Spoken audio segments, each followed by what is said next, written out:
So now we're going to talk about the final form of MS, which is PPMS, which is primary progressive MS.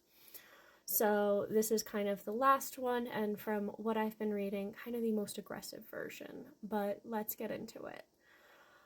With PPMS, neurologic function worsens or disability accumulates as soon as symptoms appear without early relapses or remissions. PPMS can be further characterized as either active, with an occasional relapse and or evidence of new MRI activity over a specified period of time, or not active as well with progression, or without progression. Approximately 15% of people with multiple sclerosis are diagnosed with PPMS. So this is definitely like the most severe out of all of them. When most people think of MS, at least like 20, 30 years ago, this is the type of multiple sclerosis that we thought of. So this little chart for PPMS, as you can see, it's very different than the RRMS and the SPMS charts.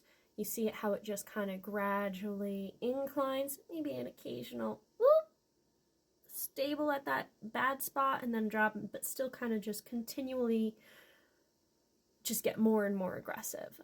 So this is what the National MS Society.org website says about this chart. This graphic shows the kind of disease activity that might occur in PPMS over time, but each person's experience with PPMS is unique.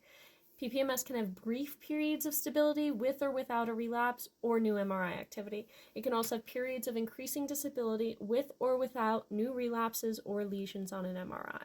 So PPMS also significantly differs from the other types of MS in a very critical way.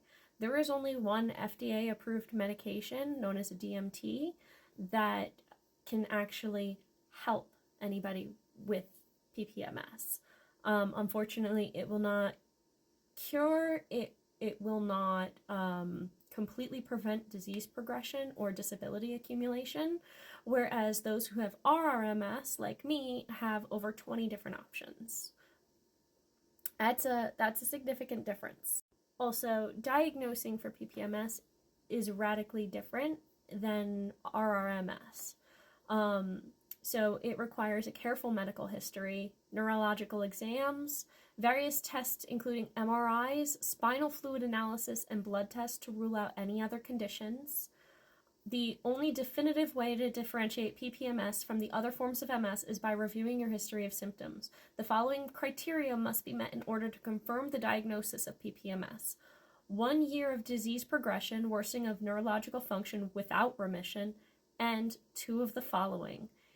A type of lesion in the brain that is recognized by experts as being typical of MS, 2 or more lesions of a similar type in the spinal cord, evidence in the spinal fluid of oligoclonal bands, I don't think I pronounced that right, or an elevated IgG index, both of which are indicative of immune system activity in the CNS.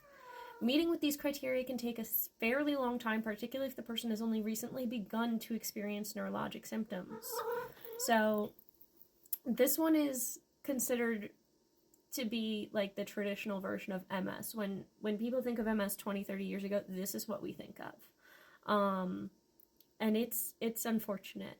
Once again, I highly encourage you to look into this, research this. I think next I'm going to actually start covering treatments and different treatment options and all of that fun stuff. Fun. Let's just be clear. But yeah, hope this was informative. I learned a lot.